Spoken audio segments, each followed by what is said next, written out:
Voici le bâtiment le plus spectaculaire du quartier. Il s'agit des Grands Moulins de Pantin. Créé en 1884, cet ensemble monumental doté d'une tour vient d'être entièrement restauré. Il abrite aujourd'hui les bureaux d'une grande banque. Sa silhouette est emblématique de ce renouveau architectural. Sur le canal, au pied des moulins, une péniche rentre au port. David, le capitaine, vit sur le bassin de la Villette. Et ce bateau, c'est sa maison. Il nous manque juste le petit rosé. Aujourd'hui, avec ses amis, il revient d'une balade sur le canal de l'Ourcq.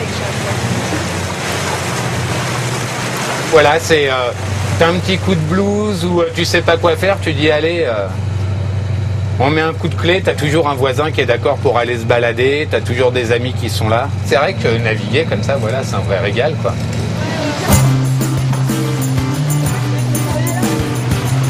Une fois dépassés les moulins de Pantin, voici déjà la Villette et la Cité des Sciences.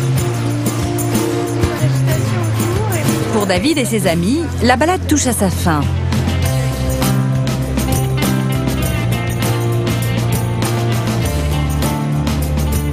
Au loin, on aperçoit déjà le pont de Crimée.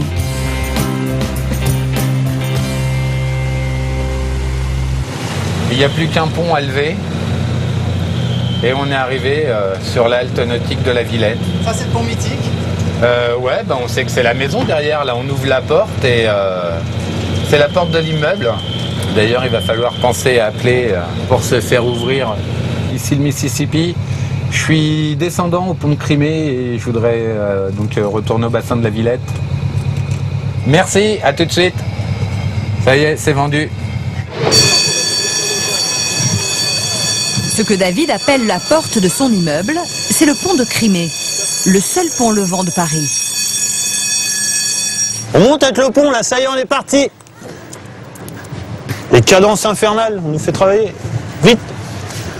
Sur le tablier du pont, Pascal, un des employés des canaux de Paris, profite du passage des bateaux pour entretenir ce petit chef-d'œuvre.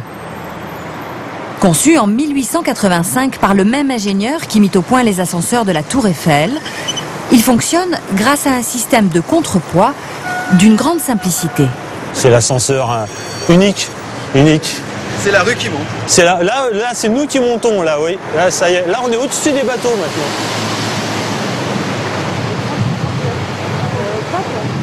Pour le bateau de David, la voie est libre.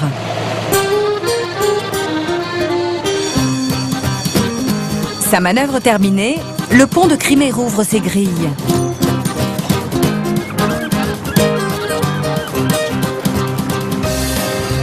La péniche, elle, entre dans le bassin de la Villette.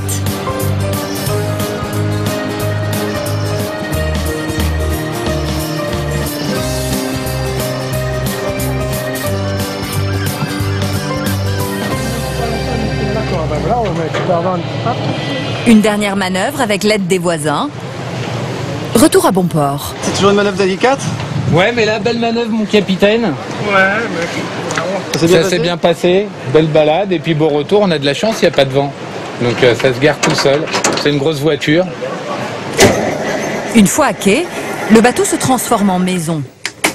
3 pièces, emplies de lumière, et un immense sentiment de liberté. Ça se trouve, ce soir, ça va nous prendre, on va se dire, allez, on va boire un verre de l'autre côté du bassin, et on va aller s'amarrer 100 mètres plus loin, on va voir une autre vue, on va croiser d'autres personnes. Là, dès que c'est les beaux jours, on a toujours du monde en face, c'est la fête, les gens ont le sourire, quoi. On n'a vraiment pas l'impression d'être en ville, que demain, on va tous reprendre le boulot. On est en pleine fête. Nous retrouvons Pascal, l'employé des canaux. C'est le bus du matin, bateau du service, la coupa. C'est le nom d'un poisson qui dévore tout. Ce matin, il rejoint l'équipe en charge de la propreté des eaux du bassin. Salut tout le monde. Ça va. En forme. Tous les jours, le bateau sillonne les canaux. La coupa ouvre alors son immense mâchoire et commence son nettoyage. Feuilles, sacs plastiques, rien n'échappe à son appétit. Et sa drôle de silhouette est bien connue des gens du quartier. Tout le monde nous salue, entre mariniers, il y a toujours un signe de la main. C'est différent, voilà. C'est autre chose que le terrien. Il y a des habitués, oui, il y a des gens qui sont vraiment habitués, qui viennent nous voir, qui nous parlent, qui prennent des photos, qui se documentent. Ouais, il y a vraiment des amoureux du canal. Tous les jours, il y a des mondes qui travaillent sur les canaux. Grâce à leur présence, la qualité des eaux du bassin s'est nettement améliorée depuis quelques années. Les gens se baignent. Les mariniers ont tendance à se baigner un peu en été. Et puis quelques jeunes se baignent aussi sur le canal. Ouais, les baignent, il y a du poisson, des crevisses, de lentilles, du brochet, il y a tout ce qu'on peut manger. Les gens mangent des poissons. Une autre mission de la Coupa, c'est la surveillance du niveau des eaux. On surveille aussi le plan d'eau, le niveau. Les éclusiers, la nuit, sont là pour ça. Ils surveillent le plan d'eau pour pas que ça soit inondé en cas de grosse pluie. Il y a toujours un éclusier qui surveillera le niveau d'eau pour pas que Paris soit inondé. Toujours. Ouais. On se fait un demi-tour et on remonte sur le bassin. Ouais. On remonte le bassin.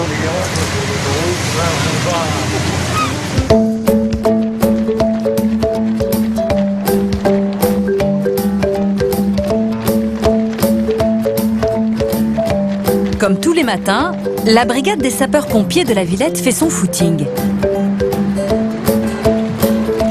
Eux aussi sont les sentinelles du bassin. Leur mission, surveiller le plan d'eau, nuit et jour. On est un peu les gardiens du canal, hein.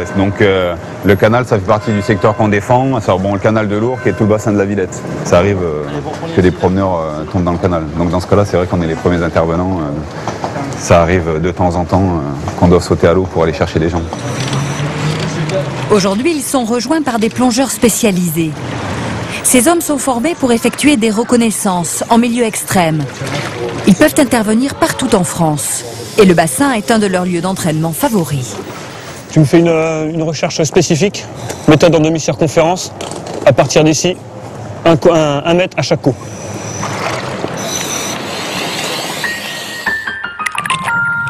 Car sous la surface des eaux, c'est un autre monde qui commence. Ici, la visibilité n'est que de quelques centimètres.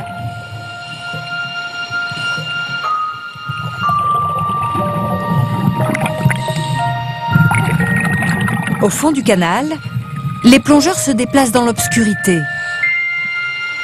Et parfois, des objets familiers apparaissent.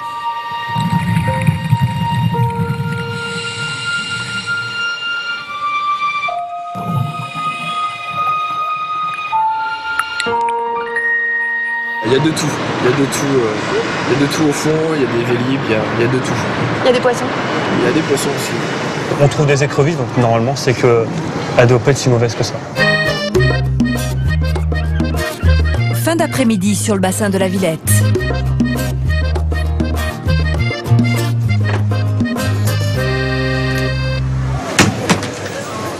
Allez, Zou, on va embêter les voisins maintenant. Ils sont une vingtaine, comme David, à avoir choisi de vivre toute l'année sur leur bateau.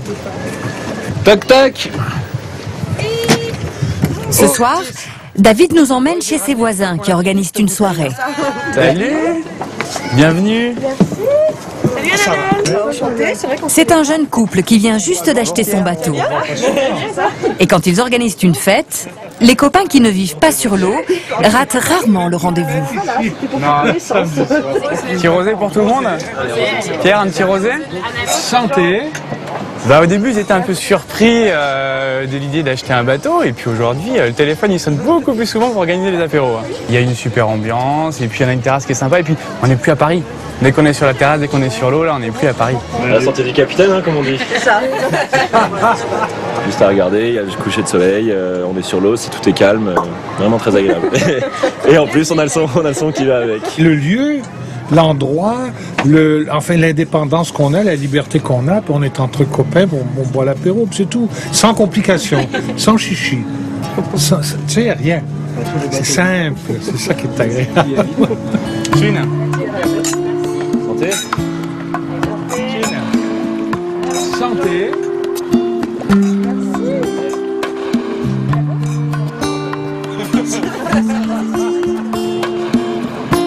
Sous la lumière du soir, les eaux du bassin semblent s'embraser.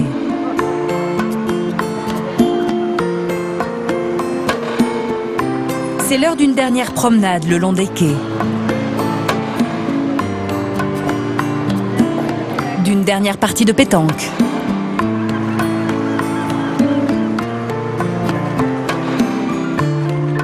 À cette heure plus que jamais, Paris se donne des airs d'ailleurs.